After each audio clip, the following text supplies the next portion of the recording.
Oh, is it already recording? Just now. Oh, okay. That's going to be a good source. I think you're going to get that every time for one of these now. Are we recording? Yeah, from you? probably. So that's great. It'll be a good through line. Should we actually introduce ourselves this time, because we didn't do that last time? No, we didn't. How do you want to do it? I mean, it could just be as simple as I'm Colin and this is Harold. Yeah. I mean, does it need to be? Well, there you go. Else? There you go. That was easy enough. Well, I mean, what about us besides our names? And we also. I'd say it to you. What? I'd say your name to you, though. You know what I mean? Yeah. But that's an introduction. We have one now. Yes. No, we still don't have a name. He's right. We still don't have a name as of this episode, but we're working on it. Welcome to the second episode of this experimental unnamed podcast. We hope that if you're here, you'll enjoy this episode, or you at very least watch the first episode and you enjoyed that and you're back for more. Viewer discretion is advised as always, and as usual, we have a spoiler warning for you. This episode is titled Die Hard/Bullet Train, so there are obviously going to be spoilers for those, but we have some other ones as well, including X-Men 97, X-Men Apocalypse, and X-Men Days of Future Past, Spider-Man, the original 2002 film, Yellow Jackets, The Last of Us, Don't Look Up, What's Eating Gilbert Grape, Joker Folie à Deux, we definitely spoiled that one, The Expendables 2, and Gremlins. We hope you guys enjoy this action-packed episode. By the way, we did the research on the numbers on the briefcase for Bullet Train. They don't mean anything. It didn't go anywhere, so I cut a lot of that out. Okay, we probably want to do our last week's watches before we discuss the genre and stuff. Well, yeah. What you been watching over the last week? Oh, we talked about shows. Vampire and stuff last week. Okay, so yeah, mostly. I did. I started 2 new shows this week, and both of them were dope. Okay. What were they? I started the X-Men 97 series that was on Disney. It is very dope. Yeah, it's, a continuation of the old 90s one. And, I grew up watching that X-Men TV series. So, this obviously hit another nostalgia thing for me. So you actually watched it? When you were younger, the old show. Yeah. Oh, okay. I never saw a bunch of it. I knew what it was. I know the theme song. I was going to say, that's the best theme song ever. It's a sick theme song. Yes. And they kept the theme song too, which is if they had changed it, I would have been pissed. Well, they even just updated the opening animation-wise. They didn't change it either. That was really cool. The thing is, I think the animation looks really good. Oh, it's so good. I think it looks cool. It's so good. It still has a classic feel, but it just looks updated, and even the fighting and just the general animation. There's a lot of badass fights just in that first episode. Mm-hmm. When Storm changes all the sand to glass, shocking it and then making a glass hurricane, glass tornado, that's the coolest shit fucking ever. Yeah, I know, right? That shit was really cool. And so that I think I'm only 3 episodes into that one, but I've been really liking it. It's all good. Yeah. Oh, yeah. Did you watch it? Oh, yeah. Lauren and I watched it quite a while back. Oh, okay. We watched it in preparation for Deadpool and Wolverine because they're doing a lot of multiversal stuff. I didn't think they'd introduce them. They're animated after all. Right. But I thought there might be a correlation there, and also it's just fucking cool. Yeah. It's just so cool. Even Lauren was skeptical at first, and she's like, "This is pretty kick-ass." Yeah. Yeah, it is. Isn't I asked my wife if she wanted to watch it and with me, moving. and she was like. Hesitant. She just didn't want to. She didn't watch. Fair enough. I mean, she didn't watch the one from the 90s, so it just didn't. It didn't mean anything. That's fair. That's fair. I mean, their characters. How do you guys feel about just the X-Men movies overall? I think she actually likes them better than I do. Okay. I really liked the first 2 movies. I think the first 2 movies are really good. Yeah, they're good. The ones where they kind of did the I guess a reboot of it, and with the younger cast and everything. Mm-hmm. I guess I don't know if you would call it a prequel, but it just kind of it took place in the earlier years of the X-Men. I know what you mean. I really found those movies to just kind of be okay. Okay, even First Class. Yeah, wow. First Class is really good. That's up there with some of my favorite X-Men movies. I don't know. Days of Future Past is okay too. Yeah, see, Apocalypse is where it really gets a little more low bar. Which I don't like sucks it as much. Because didn't that one? Wasn't it Oscar Isaac that played? And I love Oscar. Yeah. He was pretty good in it. He played a good villain. I mean, he had a pretty one note mo. You know what I mean? Yeah. He was like, I'm taking over the world. Right. You know. But yeah, no, I like the X-Men movies well enough. I don't think they're like terrible. Like we did a marathon watch during the pandemic. Oh, okay. And so that was like the first we watched it all like chronologically or whatever, and yeah, I mean, wait, chronologically by how they were released, or I'm sorry, or chronologically, literally timeline wise. Yeah, we looked up like the timeline way to watch them. Okay. And we watched it like that. So you started with the younger ones then? Yeah. Interesting, because it like reboots the universe and does some interesting stuff. So okay, that's an interesting way to watch it. I don't know. We wanted to start with those ones because they were ones that we hadn't really seen as much, and I grew up watching the older ones, so I've seen all those like a bunch. Okay, I gotcha.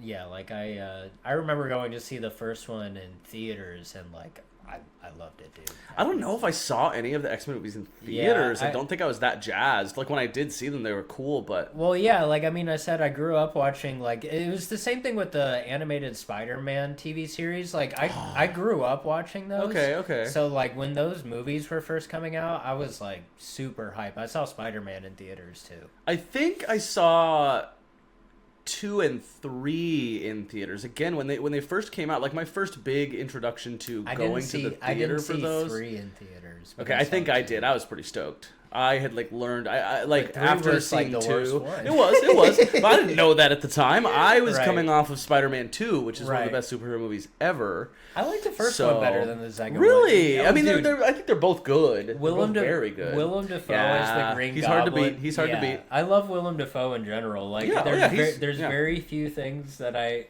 don't know if I've ever seen Willem Dafoe in anything and been like, that wasn't very good. No, not really. He has a very plain role in American Psycho. But it's a pretty like middle of the road. He still does well. But well, yeah, because it's his fucking face, dude. It's just the way he looks. Got a creepy one without the Green Goblin face. Yeah, yeah, it's just the way he looks at people. It's like he looks through your soul. He does. But and then the other thing that I had started watching, and same thing, I'm only like 3 episodes in. It's a Netflix series. It's pretty cool. It's called Yellow Jackets. Me and my wife did start. She's the one that told me to, because she watched a couple episodes and told me to watch it. So we started watching that. Lauren's watching it too. Yeah, yeah. I think when I came home the other day, I think they were watching it together. Yep. But that is really cool. As of right now, I don't know if I totally get what's going on. It's like it's definitely kind of out there. These young soccer team girls end up marooned out in the like fucking woods. Isn't it in the? Oh shit! Or was it filmed in Wilmington? I can't remember. I have no idea where it was filmed. I'm not sure. Well, it takes place on like that little like. I thought it takes place somewhere. I don't know. Maybe I'm thinking of something else. Oh, no, I'm thinking of the show Outer Banks. How it takes place on the Outer Banks. Are you fucking I don't know. I don't know why. You're not even that close. Wasn't like no, I know, but Outer Banks is like such a crappy drama. This is nothing like that. Oh, okay. I don't know much about Outer Banks, so shows what I know. But apparently they're not the same. So. No, I've never seen the Outer Banks. I've seen like trailers for it, and I think it looks terrible. So I've not even given it a try. I haven't really looked into it myself, so I don't think I will. But how's Yellow Jackets? Yeah, but Yellow Jackets is dope. So yeah, they get like marooned on the island, and it the show it's one of those shows where it cuts back and forth between past and present. Okay. So I'm feeling very Lost, like the show Lost. Not. Yeah. Kinda, yeah. At least so far. You know, I could definitely see some parallels, because it does seem like something really weird is going on the island. I haven't really gotten to the meat and potatoes of what it is yet. I've always liked the imagery. Yeah, it's the imagery cool. alone looks like and it's Showtime. Showtime really knows what they're doing with most programs. But yeah, the cast has been like really good, and yeah, it's really intense. Okay, any standouts? Like cast members? Yeah. Yeah. I mean, I really like Melanie Lizinski. I guess Linsky. By the looks of it. Yeah. I've seen her somewhere else. She's 2.5 Men. Oh, okay. Is what I knew her from. She was also. She's in Don't Look Up there. Over the Garden Wall. Yeah, she was. Okay, Over the Garden Wall. She was. DiCaprio's wife in Don't Look Up. That's right. Oh, okay. Oh yeah, she was in The Last of Us. Yeah. Yeah. So, she was also in Castle. Oh, that's right. She was in Last of Us. I remember Uh-huh. now. Doesn't she play? Oh no. She was one of the villains in one of the episodes. I'm trying to think. I'm thinking of Elle's mom I think or I'm Ellie's mom. No. But that's not her because that's the voice actress who played her in the Yes, games. yes, Yeah. yes. So I know those aren't the same Yeah. person. No. She was good in The Last of Us. Yeah. She was like. Yeah. She was like the head of like Okay. those like other I knew I group recognized of her. people. I've been seeing her in more stuff lately, and I'm pretty happy about it. Who's- Yeah, I saw somebody in here. what's her name? Julie Lewis. Julie. Oh wow, this is a cool little cast. Oh, sorry, I'll go think back I'm saying down her here. name. Is it Julie Lewis? I'm stupid. Oh, Julie Dreyfus. No. Oh, okay, That's okay. That's the only thing that sounds even remotely familiar. Jasmine. Oh yeah, Juliette Lewis. Sorry. Juliette Lewis. Yeah, okay. That face yeah, looks she's familiar. Maybe she's I'll good see it. too. She's she yes, was yes, in yes. Natural Born Killers. Oh wow. Okay. Christmas Vacation. That's a pull. She was also in Christmas Vacation as a kid. Christmas Vacation. Oh, as a child. Yeah. Oh. Like the Chevy Chase. Their daughter. Oh yeah. No, I see her. Okay. Uh-huh. Yeah, I see her. What is that? That's What's Eating Gilbert? No. It looks like What's Eating Gilbert Grape. Oh well, now it's not gonna tell me. So whatever. I guess I can look. That, down here, yeah, it but- looks like DiCaprio in What's Eating Gilbert Grape. It's Right. kind of hard to forget how he looked in that one. Yeah, but I don't remember her being in there. I at least don't- without Johnny Depp being around. I don't remember it. Well, she's in Whip It. I never saw that one. I don't really. Me neither, but I don't really remember What's Eating I know what Gilbert it Grape. is. I know I've seen it, but it's yeah, been I don't remember a whole long lot either. time. Same. I remember the mother being gigantic. Yes. That's kind of. Oh, I think it might be she the was- Basketball She Diaries was then. in From Dusk Till Dawn too. I love From Dusk Till Dawn. Oh, so she's got figures Uh-huh. in with Tarantino, or at least that like crowd. Because Yeah. she was in Natural Born Killers, which Mhm. is so. But yeah, the show has been really Okay, good. yeah. I would definitely recommend giving it a try. I know your fiance would probably say the same thing. Oh yeah. She'd want to sit down and watch it with me. Yeah, no, it's been really good. But what have you been watching? I think so. The only movie I caught that wasn't our main ones was that new Joker movie. The second one? Yeah. What did you Joker think Fully of it? Ado. 'Cause I've heard nothing but bad things. So I'm wondering what you What think. bad things have you heard? I'm willing to like. I heard that it didn't know, or from what I saw, that it didn't know what kind of movie it wanted it to be. They said Okay, they said the romance between Mhm. Harley and Joker was bad. It Okay, said I the disagree. courtroom Interesting. stuff was weak, and it seemed like maybe it was going to be a courtroom movie. And Okay. they said they didn't go all in enough on the musical stuff, so it really wasn't a musical either. Okay. And so like they said it just So- they said it didn't really have like the first one had more of a message, and they said they yes. said this one didn't. Yes, that is a big thing, and that is one of my bigger gripes. Is its message? It has one, but it's just not conveyed well enough to care about it that way. It is a little bit disjointed. It does have it does feel like a courtroom drama at one point, a musical at one point, and bleak at another point. Like it has those areas. I think it's crafted really well, though. Did you hear your To the point. Oh yeah, he's freaking out. Oh, they're always yeah. I think it told. I don't know. Let me choke and die for just a second, if you don't mind. Yeah, do it. Oh gosh. Oh god, I wrote a lot. Let me check my notes. Right. I thought it feels separate at parts because of its different like genre kind of things it goes into, and it all works to a point, but it doesn't get there very well. Okay. That's basically how I feel about it. But I don't think it was bad. I still gave it like a 7 out of 10. Okay, which just is not as relatively high. good as the first one. Not as good as the first one. Well, the first one was that like I wouldn't say lightning in a bottle, but it was its specific thing that worked for it. Mm-hmm. And they I don't know how to put it. The first one had that message of because he incited a riot. They had everybody come in at the end and like, I'm with Joker. Like, we all feel the same. And this one plays into that more. Like, it's a continuation of that story really well. The musical aspect of it, though, I didn't know what to expect going in, and that's what a lot of people have said, that it wasn't a full-on musical. I don't think that's a problem. What they do is it's a jukebox musical, arguably, so it's music that already exists. Yeah, they didn't. It's just write any old-timey original. music, though. It's not music. It's not pop music. It's not flary. It's not fun in that way. It's these old-timey songs, and none of them. I think one of them is an original song, but I don't even know if it's sung in the movie. It might just be a song Gaga put on the soundtrack. Okay. But when Joaquin Phoenix, oddly enough, like, I don't want to say he can't sing, because I'm not a good critic of that level of things, but his singing voice just isn't good. He did Johnny Cash all right. He did, and that's what people say, though, is he did all right doing Johnny Cash. Now, that's what just people are saying, so I don't know anything. But also, Johnny Cash kind of is more of a distinct singer and not like a traditional singer. Yeah, there's a guy on YouTube who breaks down people doing impersonations of celebrities and how like different they might be. And the only thing he did like wrong for Johnny Cash is Johnny Cash says what, not what. Yeah. Or what? And the fire went wild. Yeah. Not wild. Yeah. So it had that whole thing. But anyway, he's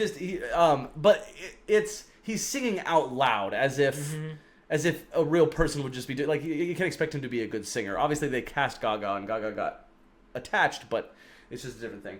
Anyway, I really liked its ending, and people are very divisive about how it ended. I've heard people don't like it. Like I said, I really liked it though. I won't get into it too much. I mean, I don't care about spoilers. Oh yeah, there's a plot line in it that there's something that happens between him and Harley Quinn that I thought was completely unnecessary until it led to a different plot point. But then that second plot point also meant nothing and was there for no reason as far as I was concerned. So the whole thing was just there. Why? I have no idea. What was the plot point? Okay, well, then we're going to get into spoilers. Yeah, I'll put a timestamp in there. So, well, I don't know. So she sneaks into his cell and like tells him, you should go back to being the Joker. Let's fuck, basically. Okay. And there's a little sex scene, and it's so short because it's just awkward and weird. I don't know why they needed it. But then later she's like, hey, I'm pregnant. Oh, okay. Well, okay. But then that pregnancy plotline also goes nowhere. No. There's no reason for it to be there, in my opinion. Yeah. It was still filmed really well. Todd Phillips knows how to like film the stuff. He's got a good cinematographer backing him. The same one from Joker. Zazie Beetz is back as the same character. She was just in Bullet Train. Domino. Yeah. As we know her. She comes back in it. I forgot she was even in the first one. Like I knew that her character existed, but I forgot that it was her. I don't know why. Yeah, his fake girlfriend. Yeah. And she's not imaginary, she's real, but their relationship is imaginary. Yeah. And then there's another performance by, do you remember he killed a guy in his apartment but let the other guy go free? The dwarf? Yeah. That actor comes back to play a part in the courtroom. And he does great. That one scene, like right there where he's in it, is really, really good.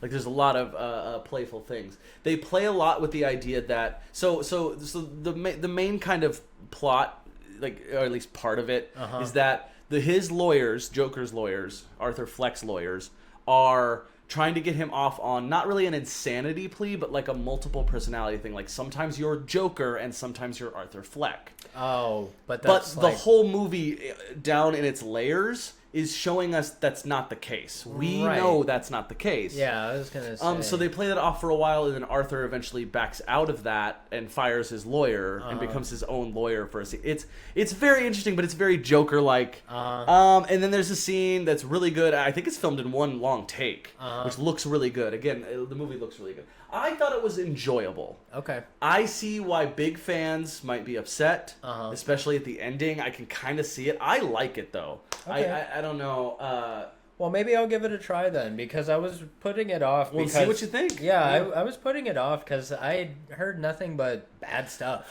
I only ever heard nothing specifically, but that's because I didn't want to look into it before I watched it anyway. Fair enough. And then once I did get like conflicting opinions. Like one person I watch on YouTube was like, feels pretty much the same way I do. I mean, a little bit different here and there. And then other people are like, this is garbage. Like, what are Right. we doing right now?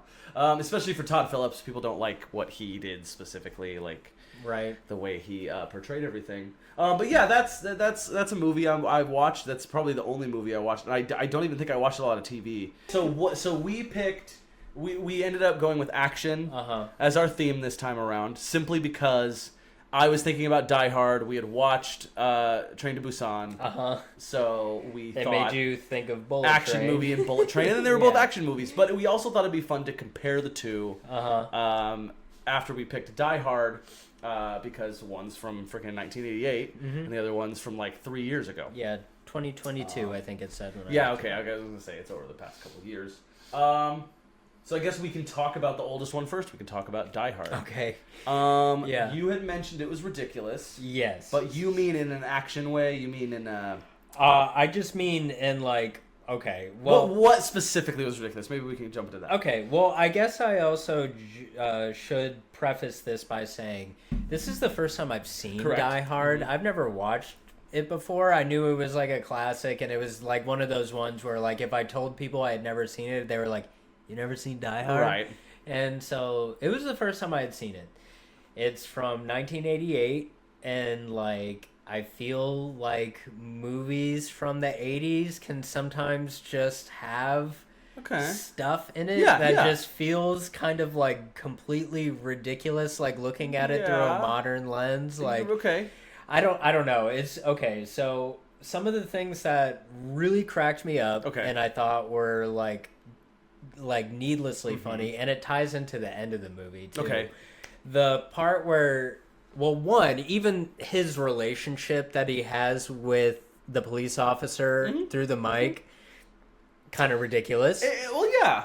But then when they knew they knew they had the whole like they had a rapport of some sort because they're both cops, right? So they can relate in a way. I mean, yeah, but I don't know. It was the way that they were talking to each other. I guess what I feel like it is. Movies from the 80s have like a campiness. Yeah, I was gonna say a campiness or a schlocky. Yeah, maybe that's no, and it does. And Die Hard's full of it. It has every single part of that. in there. And see, some of it I like when all the like little shit that he like says to himself, it's all funny. Oh yeah, it's all great. Well, and then even yippee-ki-yay, like I've heard that before, but the scene of yippee-ki-yay, motherfucker, it was funny. And like later when Alan Rickman says it, yes. What was it? Yippee-ki-yay, motherfucker. Yeah, his German accent was pretty questionable. R.I.P. Alan Rickman, though. I know. I think he's great anyway. Without the no, I liked him. Doesn't he have German? Who, Alan Rickman? Yeah, I don't think he's straight up a German. No, human, he's English, dude. I'm like 100%. He was okay. He's a fucking Harry Potter, man. Well, I know, but like a bunch of people were in Harry Potter. Yeah, but pretty much all English people.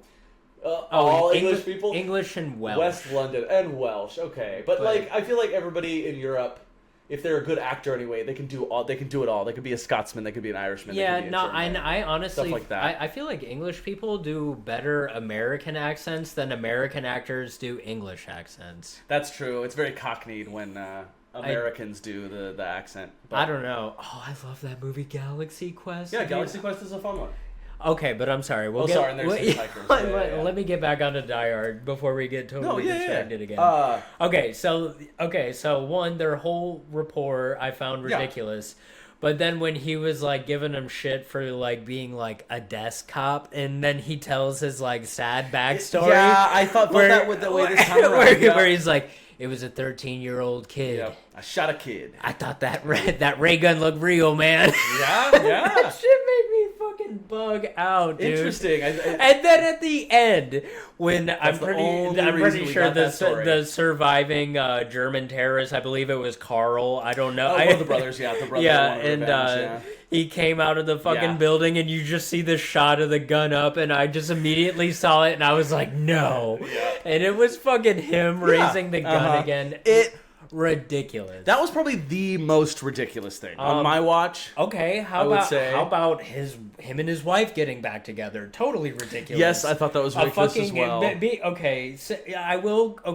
Saving your wife from German terrorists is cool. Well, but that's not going to fix your marriage. It's not, but there's this level. I definitely have that in my notes. And then just the whole scene when he's like, You find my wife and you tell her I'm sorry.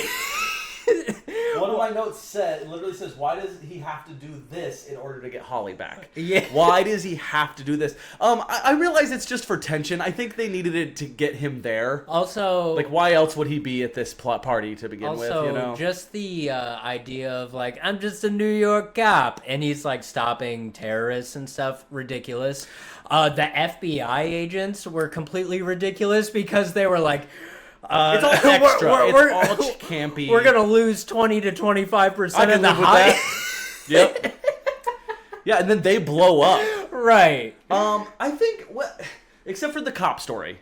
The cop story seems to only service the ending there, where he gets that other shot out. So it doesn't seem notable or like needed to be in there. I did realize near the end of my watch, it's necessary for him to be going through this divorce thing. He doesn't need to get her back at the end necessarily, but it's necessary because she changes her name. Mm-hmm. So Alan Rickman's character, so Hans Gruber, does not realize it until way late. Yeah. Like, she puts the frame down. And that's one of my biggest things about this movie is how, so you say it's campy and schlocky, and it is, because it fits that certain time era, but none of it, like, it doesn't feel so like that to the point where the script itself feels bad. No, and that's the thing. I still enjoyed it. Like, I had fun watching it, but some of those parts, and then even at the end where all those, like, expensive bonds are, like, floating through the air it's around like snow. Yeah. I don't know. It all serviced something. Also, and we'll get into it a little bit more when we get to Bullet Train. Because Bullet Train's absurd in its own way. Right, but those German terrorists, also least threatening terrorists I think I've ever seen. They all looked kind of dorky, running around with their big glasses and their long, ridiculous... I mean, I'm saying that, and I have long, ridiculous blonde hair and big glasses. Maybe that's why I didn't. Maybe it's like It's hey, buddy. Yeah. It's like a fucking self-hate thing. It's like, man, fuck those guys. But it's like, that's what I fucking look like. I mean, they just have guns. Like, there's really not... Right, and that was, and that was something that I kind of... There was one aspect of it that I kind of actually liked, where...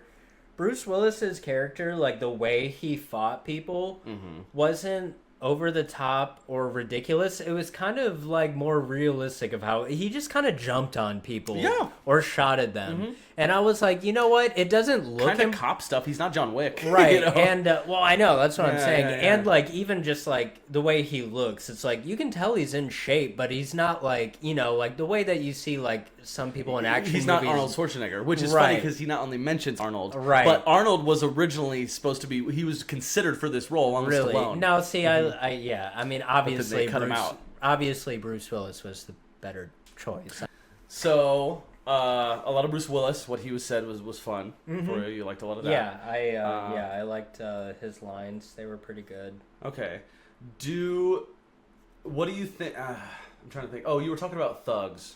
Because they were not very menacing. Well, a couple of them were supposed to be unassuming anyway. Because you have the guy breaking into the safe. Right. He's the glasses nerd, but I mean, he's supposed to be the tech guy. He was fun, though. Yeah, he's the safe. Yeah, no, I like him. And so was the guy they hired to man the desk downstairs. He was pretty plain. Yeah. He was even an American as far as I'm concerned. Everybody else fit into either German or the Russian brothers. And they're all pretty stereotypical. Even the owner of Nakatomi was that stereotype, like, through and through, which is very 80s. Right. Yeah. No, I mean, it's a very, it is campy. It's 80s camp. It felt just on the line. Lots more explosions than you'd probably think going in. Yeah. One of the more ridiculous things I think that happens is when he jumps from that air vent. And he catches himself. That's one of the more, like, actually, like, no. Well, the fire hose was kind of ridiculous, too. Oh, that's true. Because even after that metal piece falls over, that would have whipped him down really fast. It slowly dragged him. Yeah, that's true. There's a lot of unrealistic... you can see videos online of people, like, analyzing it and finding out that he would have died very early in the movie by getting thrown against a wall too hard or something. Like, he would have died. Which is fine. Again, it fits all that. It's from the era that it's from, and we recognize it as such. Let's see. I like the script so much because it has such hyper specificity on different things like the fact that his wife was divorcing him, so that's why Hans couldn't figure out. Or even from the very beginning, the first thing that anybody says in the movie or to John is, "Oh, are you feeling jet laggy? Go back to your hotel and curl up your toes on the floor." Mm-hmm. If he hadn't have done that in that thing, he wouldn't have been shoeless the whole time. Had the glass. I loved that he was barefoot throughout that whole thing. Right, it's part of the whole charm for it, and it all started from just the beginning lines. Like no line goes to waste. It throughout most of it. Even the character of I don't know, the Wall Street Coke bro, whatever his freaking name was. Ellis, I knew he had an interesting name. Ellis, even his character's over the top. He's that stock market bro who's just doing coke. Even his part to play in it was very specific to the whole like kind of thing. No, that's really fair. Gruber's plan is really good, I think. Especially when later when Holly figures it out and she's like, "You're just a thief. You're not doing this to liberate any people or do anything. You're just trying to get away with it." And he's like, "I'm an exceptional thief." Yeah. I like when they first have when they first not kidnap Ellis, but they're working with Ellis and that one henchman brings in a Coke. Do you think he asked for a Coke or for Coke? That's funny. We don't know. I didn't even think about that. Mm-hmm. I noticed that on one of my watches. When Ellis first was saying that he was gonna give give John over to him. I was really worried he was gonna throw Holly under the bus. And I'm glad he didn't. Right. He said that he was his friend, and I was like, okay, you're not. Right, he could have been a worse douchebag. Okay, so you were trying to bang a married woman. You have been doing coke, and you were acting like an asshole kind of throughout the whole thing. Yep. But at least I guess there are lines he won't cross. Yeah. So I guess you could give him that. Yeah. Were you? How high were you expecting the violence to be? Like when Nakatomi, or that's not even his name. The owner of the plaza, the boss that got shot very early on. Were you expecting that level of blood? Because it just like blows up the entire window that he's sitting behind. I guess I think if you weren't really expecting that, it was pretty. If you didn't care, I didn't really think much of it. I really didn't find it to be a super gory movie. No, it wasn't. It wasn't after that or anything. This isn't Saw. Like this isn't anything. No, I mean, I don't know, dude. I feel like if you shoot someone in the head, there'd be, I don't know. No, there is. Like, realisticity is there. Realisticness, I guess. I don't know, I guess, to is be there? honest. Well, no, I guess I don't really know either. Did you notice when they first break into the safe, before they're doing the drilling and not near the end, but when they first break into the safe, they just have to get past like one password security question, and his little thing decodes it by being like, "Oh, well, his last name means this in English," and that's the password. Yeah, that's. Do you think that was a little lame? I'm like, that was. Why would that be his password? That's so bad. I mean, maybe that is also a time era thing. Like people don't have no passwords with special characters, and I guess. Well, they make that joke in one of Mel Brooks' movies. See, he does it's 1, 2, 3, 4, 5. That's the exact combination of my luggage. Like everybody knows, that kind of thing. Did you care for the reporter plot line?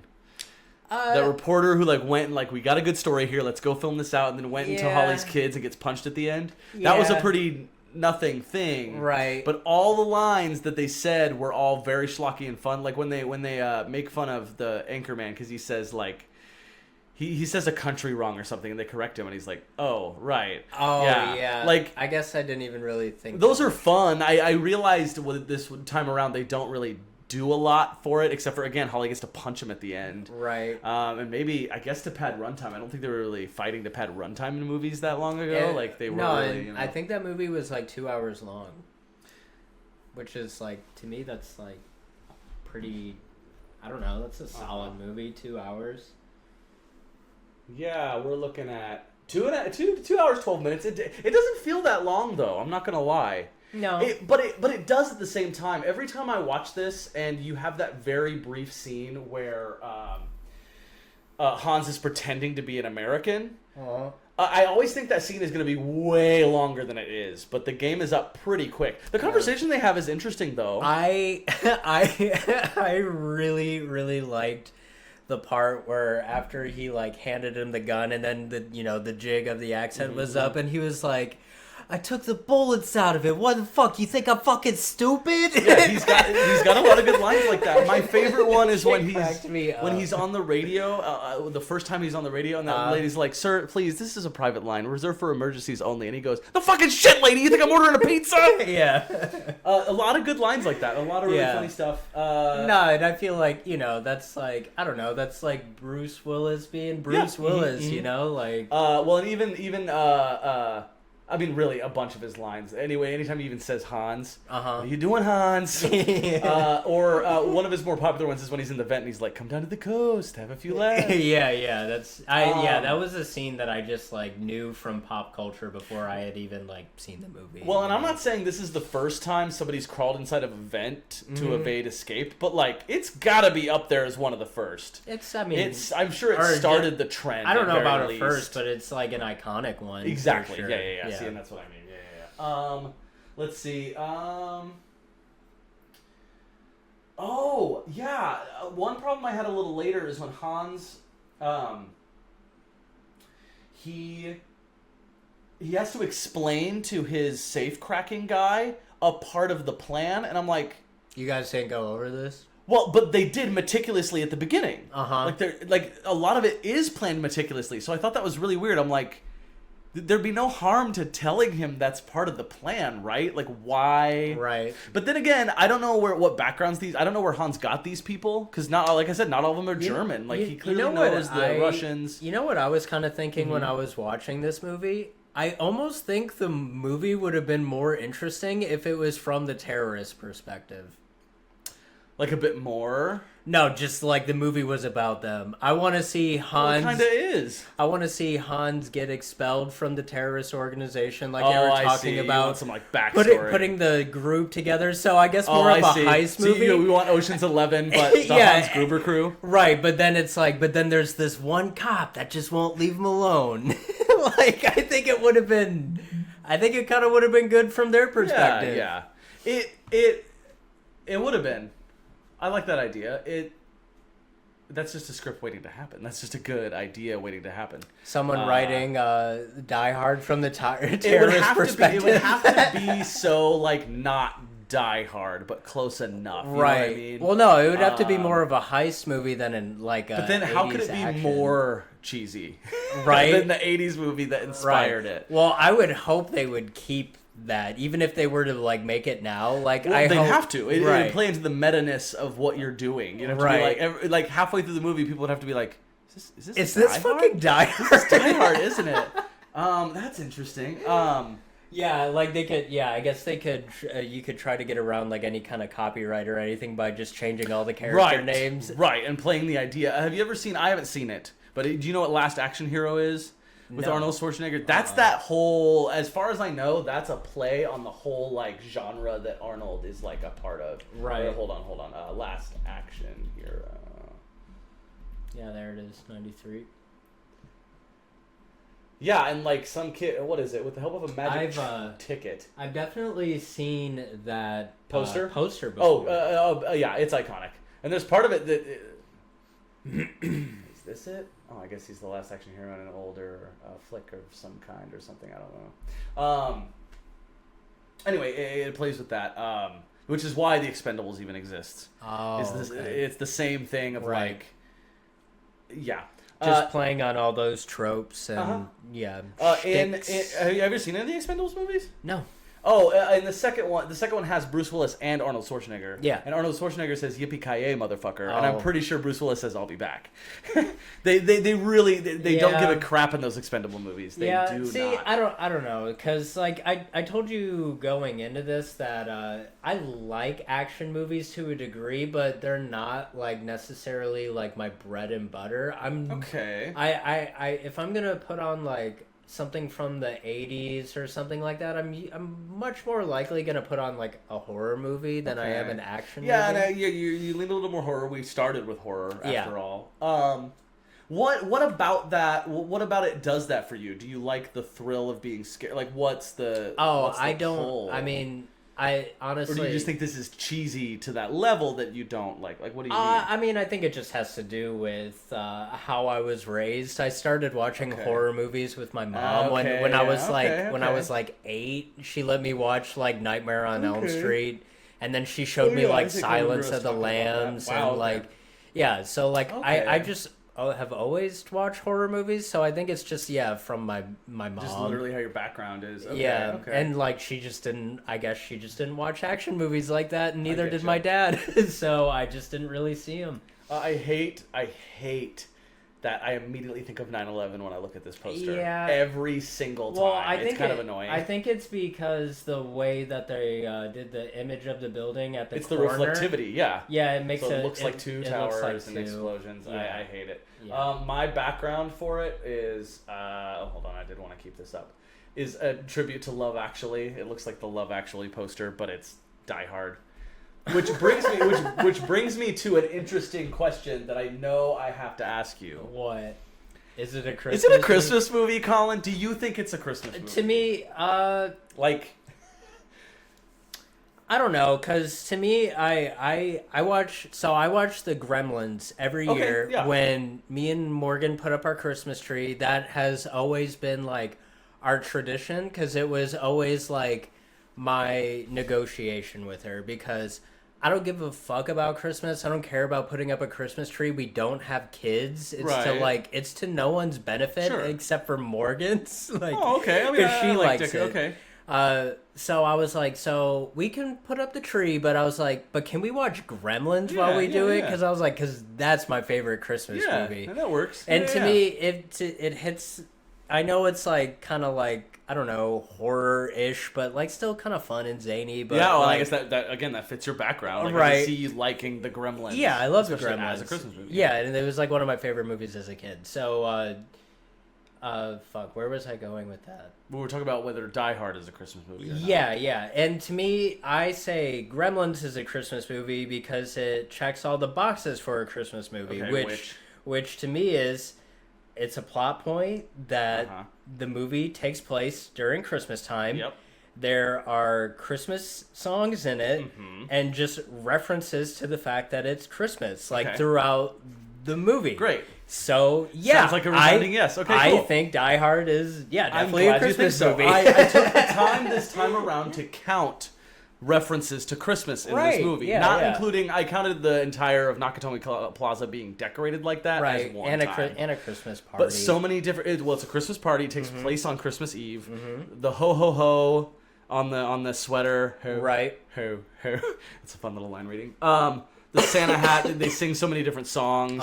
There was a bunch of Christmas songs. I think a lot, they had I liked that during like even some of the dramatic moments, it was like slowed down, like cello Christmas songs. Well, actually, so it was slowed down. It was specifically that song, I feel like I remember. Dun, dun, dun, dun, dun, dun, dun, dun, dun, dun, dun, dun, dun. I don't know what that song is. Yeah, but it was like... Boom, boom. Right, but what is that song? Is that a Christmas song? I always thought that was just a series of classical music. I thought that was a Christmas song. Is it not? Might as well. It doesn't remind me of Christmas. What are the words to the song? I don't know. I don't like Christmas music. That's fair. Oh, man, December's coming up. Oh God, are we gonna in the rain? Oh my God, are we gonna have to do a Christmas movie episode? Sure, probably. Fine. Well, hey, your favorite one is a Christmas Gremlins. movie. So Yeah, you're right. I don't know. We'll be fine. I don't know if we'll count. I mean, I guess I just said it. We'll see. Maybe we'll find a Christmas movie that neither of us have seen, and then just throw Gremlins in there. Maybe.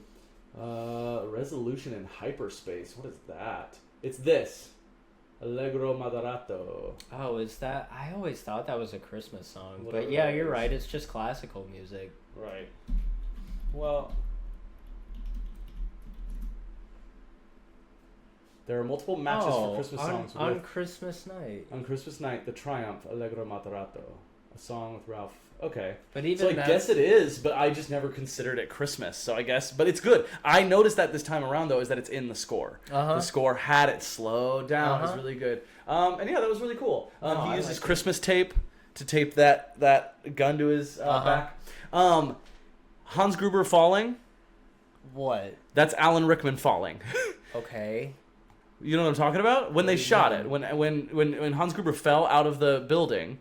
Right. At the very end, the way they were filming it, they said, we're going to go on 3 for this drop. And they dropped him on like 1 to really get the surprise from Alan Rickman of him falling. Oh, I was like... Oh, you mean they pushed Alan Rickman out of a building? No. Well, no, I mean, I'm sure they pushed him off something and he like landed on a fucking pad. I was like, yeah, man, they pushed him. But that look of shock is genuine. You mean he didn't realize he was going to get pushed? Okay. Oh, sorry, I guess that, yeah, I was like, yeah, man, they pushed him. But no, yeah, he didn't know. No shit, buddy, yeah. Yeah, I always thought it was... I want to get my hands on a physical copy of the script because I think it just... all of the dialogue and everything has a meaning behind it, like a purpose. Not really a meaning, obviously. There's no deeper thing than what's actually happening on screen. But you just mean it all serves to something. When he goes up on the roof... Like, there's just a really smart series of things that happens right there. They're like, let's lead the hostages to the roof. John goes up there to try to get them down, and it looks like he's the terrorist because he's firing a gun in the air, and they go to shoot him, but right on time, everything's going to blow up. It's a well orchestrated. I think it's a well put together. You know what in little that thing regard. that I also thought was kind of funny? He acknowledged the titty poster twice. Yep. He went, girls. Well, he was remembering where he was. I thought that was really clever. No, I liked that they showed us that spot again. I was like, okay, I kind of get where we're at. Yeah. And when he's watching through the ceiling and he's like writing on his mark, Hans, he's doing other things. And I like the dialogue exchange that he first has with Hans, because Hans is like, I need my henchman to shut the fuck up because I don't need him to know anything more about me. Right. And we're trying to find out things about him. No, and I did. It was a clever play, a cat and mouse. I know I did kind of like joke about the like walkie-talkie, like how I thought it was campy, the rapport between all of it. I will say I did like everyone communicating and being able to hear each other, but them having to make sure they didn't say too much. And I did like that. The whole time they had to be... Because doesn't he call him Roy pretty much the whole time? For Roy Rogers. Or Cowboy. Yeah, I think he calls him Cowboy a couple times, yeah. Yeah. Okay, so I... Oh, what would you give it on a scale? Let's do a rating. Star rating, because I don't think about that. I'll say out of 10. Yeah. Okay, I'll say 8. Okay, see, and that's pretty high. That's I have words for each number in my head that make up the scale. Because 9 is excellent, but 8 is amazing, I think. Oh, I don't know if I'd call it amazing. Well, see, but then... Okay, maybe a 7.5. Closer to a 7 than a 9. Yeah. But 8 range. Okay, I gave it a 10 out of 10. It's one of my favorites. You saw it on our list. I think that script is super solid. It's so much fun. And I love watching it. I won't watch it every year for Christmas. I wouldn't consider it a favorite Christmas movie. I just consider it a Christmas movie. The one thing that makes it, the only thing I would argue makes it not as much of a Christmas movie is like I can watch it any time of the year and not feel weird about watching a Christmas movie. You know what I mean? If I watch Elf, it's around Christmas time. I'm not going to watch that in the middle of the year. But Die Hard definitely can do that. I'm sure you could do the same with Gremlins though. Unless is that strictly Christmas? For me it is. That's when I watch it. But like I said, that's Do you watch it every year? Yeah, every year we put our tree up. I was like, we're watching Gremlins. Okay, we'll have to get into that conversation a little more when Christmas gets closer. Because I got some I watch every year. Lauren likes to watch certain ones, so we can end up talking about that. So all that in mind, exactly how Die Hard was. Let's fast forward. How many years is that? I'm terrible at math. Yeah, that's why. 88. 34. Oh, it just gave me there. So fast forward 34 years later, we got a different... would you consider Brad Pitt an action star? He gets into action. I guess he dives into a lot of stuff, I'd say. He does other but stuff. I wouldn't put him in the same realm as like Bruce Willis or Arnold Schwarzenegger or stuff like that. You know what I mean? I think... he's still really good, though. Yeah, no. Regardless. Fast forward to Bullet Train. What did we think of that? We just finished watching it. It seemed like we had a good time. It was the same kind of thing. How do you feel its campiness and its over the topness compared to stuff like an 80s movie or like Die Hard? Well, see, I found a lot of their dialogue and like the stuff they said to be a lot more witty. Oh yeah, and witty, fast. And I don't know if that's like just an a difference in time. You know, Oh, it is. Yeah, 80s it's movies part of the are, director's style. I told you he did Deadpool 2. Uh-huh. And that's the same. Like, it has to be that witty, fast, talking stuff, which I love. A lot of people from Deadpool 2 were in it. Yep. Yeah. Yes, sir. Yeah. And, well, and they all, they're all friends. They do stuff like that. I thought the cast was really good. Yeah, stacked. I liked every character. I liked all of their little code names. I thought all their code names were good. I thought the fighting was good. Yes. Is Coherent the way I felt about it. Like you know how the fight is going constantly throughout, unless you're not shown the fight. Right. But yeah, I loved the wit, I loved the cast, I loved the action. I thought it was just a good movie. Yeah, I liked it. Okay, it was fun. And you noticed Pretty Bubbles the first time. Yeah. Okay, because it took me till the second watch to realize they played it as many times as they did. No, yeah, I think they did a lot of really good, like, if you were paying attention to the stuff that, like, the characters were saying, like, a lot of the shit happened that they said. Like, like we talked about how, like, the Tangerine had mentioned getting, or Lemon mentioned getting shot in the neck, because he was like, what does it matter if I have a bulletproof vest on? Right. But then it turns out he was wearing it, but then his brother got shot in the neck. I will say, and I mentioned it when we were watching it, it hurt to see both of the brothers think that their brother... Well, the one actually did die. But, well, they both found out their brother died. I know. One of them didn't find out that he was actually alive. Right. And that is sad. It hurt. Especially when we first meet them, they're arguing. Yeah. But they're arguing like siblings, and they're called the twins. That was just such a fun little thing. Because that was a group nickname, and then they had Tangerine and Lemon. Right. And of course, I loved that by the end of the movie, he ran over the prince with a tangerine truck. Like... I felt like it had a lot of little things that just like kept popping up. It all like that. fit together, and that's a very tight script in a similar way to Die Hard in my mind, because of that same stuff. Everything was doing that connective stuff. Even right at the beginning, they get that little like snake was stolen from zoo. Right, and you probably didn't think much about it when you first saw it. You remembered it. But then the snake popped up, but it matters. And then I was like, oh shit, the snake. Yeah, it's very important. And you knew, like the second you saw him grab firecrackers, you were like, I can't wait to see those firecrackers again. And that's what's cool is the same thing happens in Die Hard.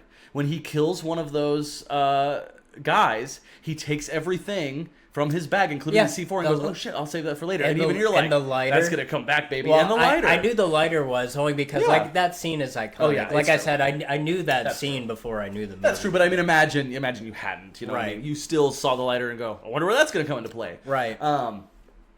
So, it's well constructed. Like I was saying with Train to Busan, trains are good for that kind of like storytelling, especially this one. 100%. Each train stood out a lot more than I would say Train to Busan did. They all felt like the same train, just different things going on in them. Right. This one, every car is like wildly different. You have a quiet car, you have the anime character car. There's like food cars. You have the bar car where he keeps all the dead people. There's the food. They just do that, and they did that really well as well. The comedy's on point.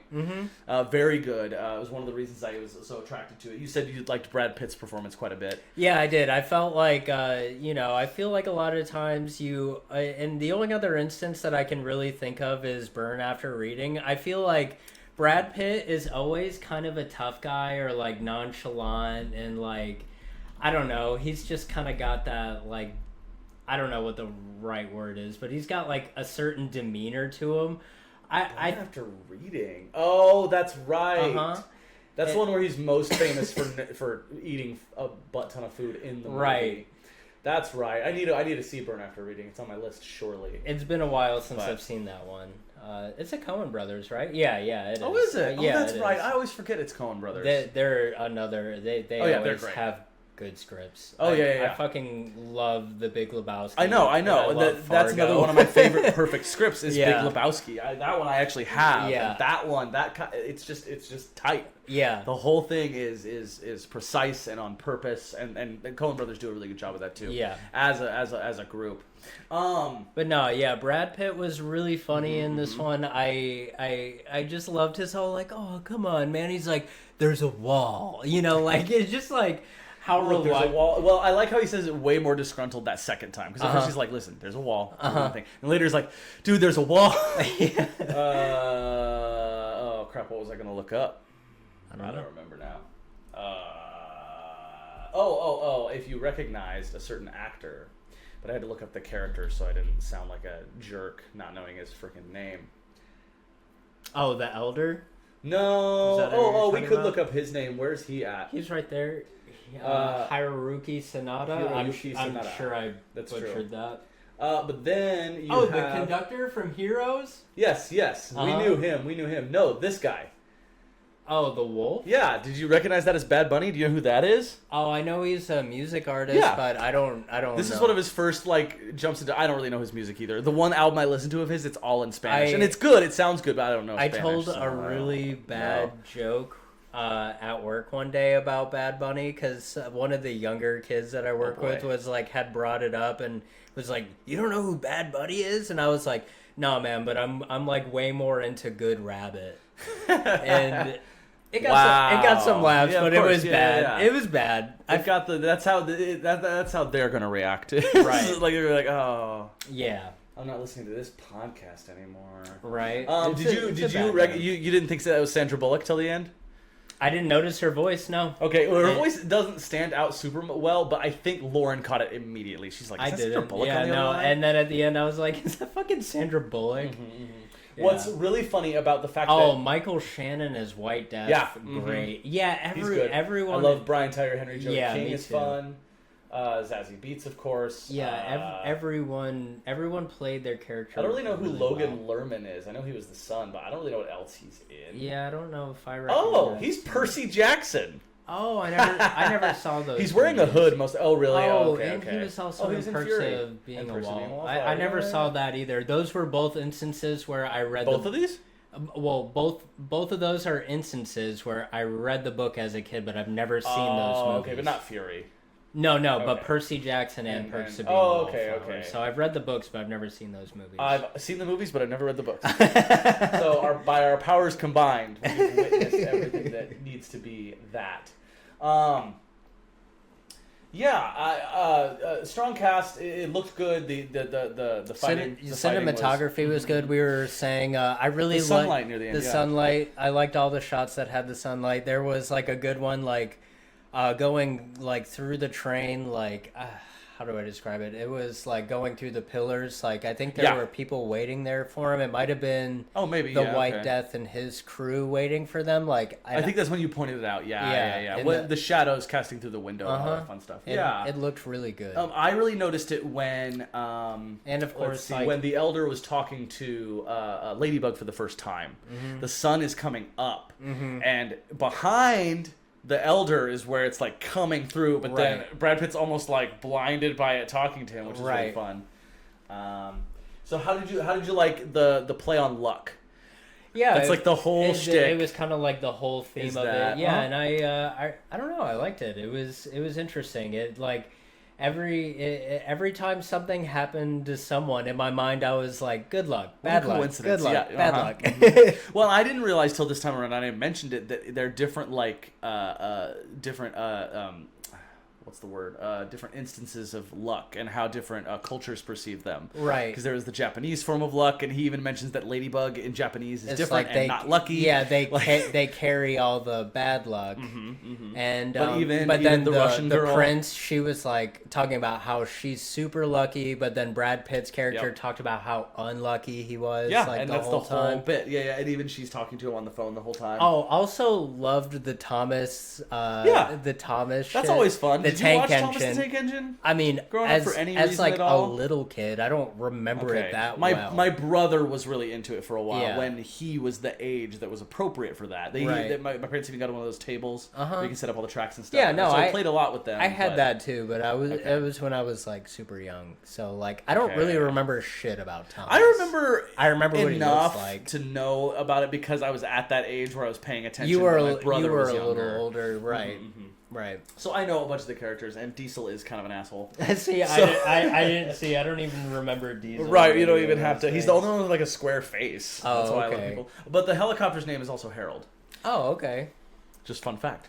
Well, it's a good thing we actually told the listeners our names at the beginning this time. Yes, so now they know. They're like, who's why does that matter? Who cares what the helicopter's name is? So when I first watched it, one of my big gripes, Uh-huh. and I came around to it, was all the flashbacks.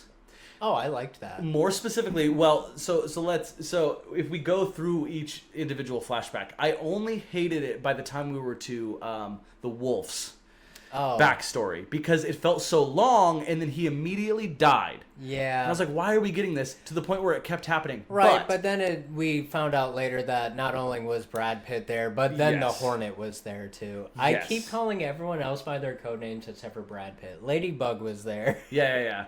Well, I mean, Brad Pitt's the highest star power. I just also really liked that whole wedding scene, just because how fucking gruesome it was. People like fucking vomiting blood and shit. But by the end of the movie, when we get our last flashback, the water bottle. Is no, that the last. What's the? Oh, the last flashback is the tangerine. Lemon getting the tangerine truck. By the time we get there, you can tell that the movie understood that it was doing the flashbacks too much, and it made it part of the whole thing to where I didn't care anymore. It was self-aware. Mm-hmm. Yes, but I put in here dangerously close to hand-holding.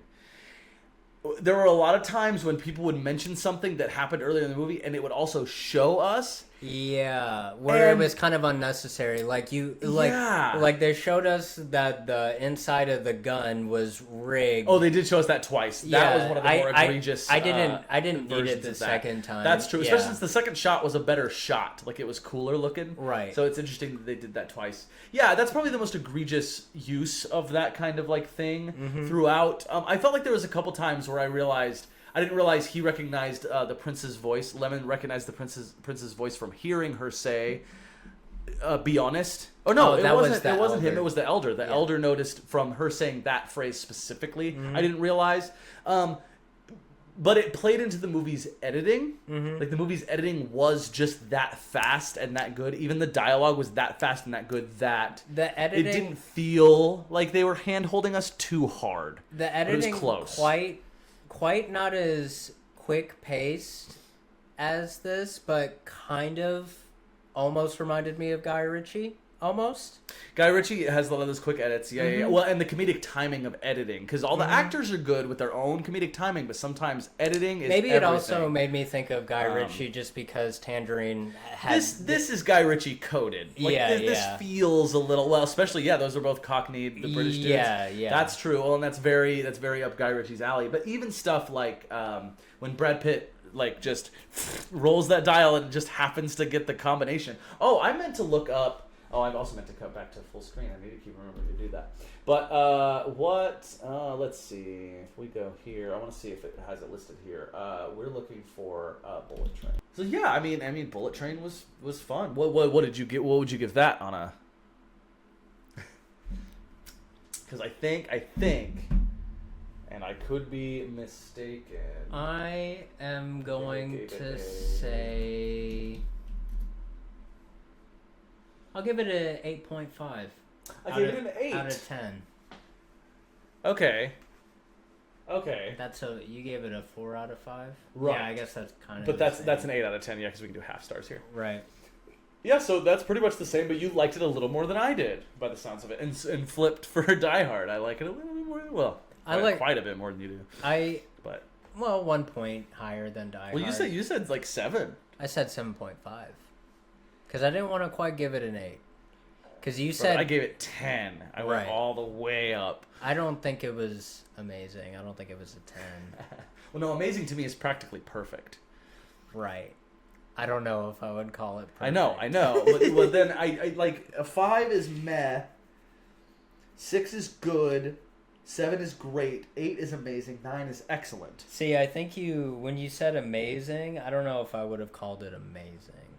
Right. Well, see, and that's where it gets conflicting. Maybe we could, as far as having a rating scale. Maybe we could come up with a rating scale of our own. That's true. That we agree on. We can find something, surely. Sure.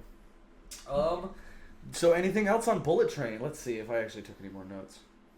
Oh yeah, it took me the second time to realize that Zazie Beetz' character, the snake, the poison, the hornet. The hornet said bitch after every fucking line. Yeah, I thought that was interesting. Or like, do you want me to tell you what it does? Nope, I'm good. And she starts explaining it. I said I'm good. I heard you explain the poison. Yeah, there's a lot of interesting filmmaking stuff. There's a video you can see of them filming Brad Pitt like flying through the train in slow motion. I thought the shot was really cool of when they run over those guys on the front of the train, and then it cuts to not right when they explode, but like and then it cuts to the very side of the train, and you could see the Elder and the White Death fighting in there. That was really cool. But yeah, other than that, I mean, I think cool movie? Yeah, I think is that it?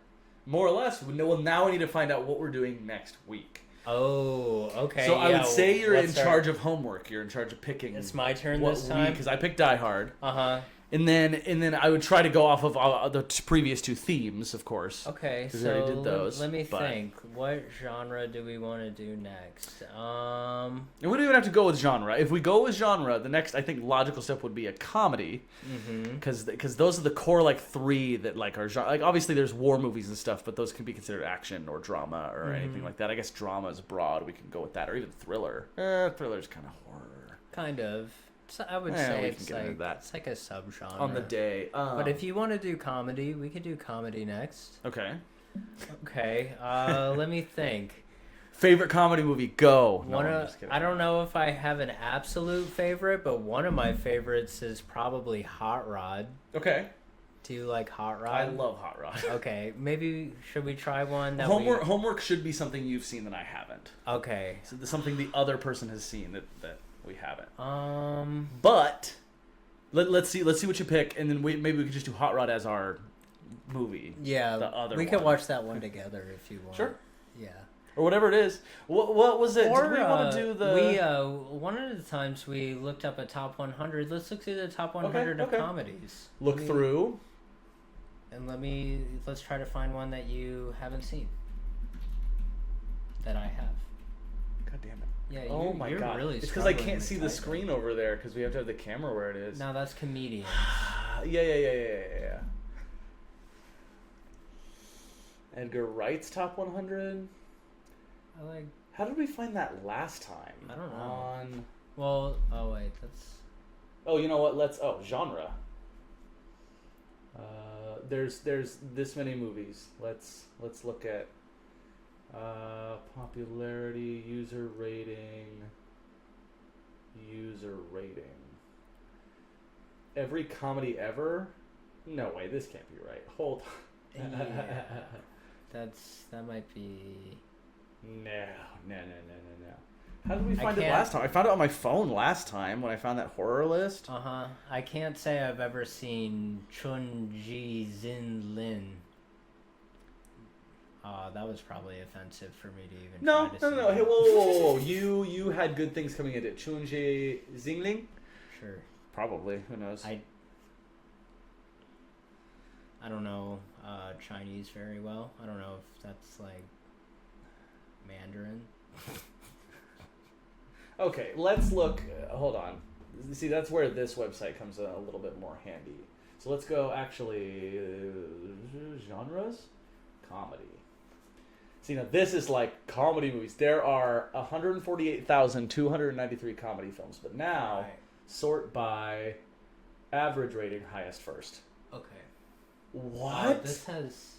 We also got wildly different movies. Yeah. Hold on. Yeah, highest first. And it has... That's an anime over here. And it has television. Yeah. Well, there's some television in here, but... And I don't get why Full Metal Alchemist would be in there. That's... Maybe because it has comedy in it. See, that's where... Okay, hold on. Yeah. Why don't you just look up... well, now I'm looking up... somebody on here made comedies a list. Of all Top 100 comedy movies. Okay, there we go. Easy. I would also not call the favorite a comedy movie, but that's fine. Okay, we said Hot Rod. Okay. Oh, hey, we did. There we go. Down here. Oh, wow. Number 18. That's actually not bad. Oh, I know. Thor Ragnarok's got to be on there. I mean, it is kind of funny, but... let's see. Galaxy Quest is great. I love Galaxy Quest.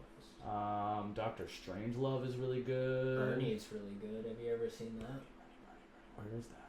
Right there. Oh, yes. And I thought that's what it was, but I just didn't see the poster there. Yep, Bernie's really good. Jack Black has a pretty good performance in there. Knives Out. Airplane's great. Shrek 2 is great. El Dorado is great. Sorry to Bother You is weird.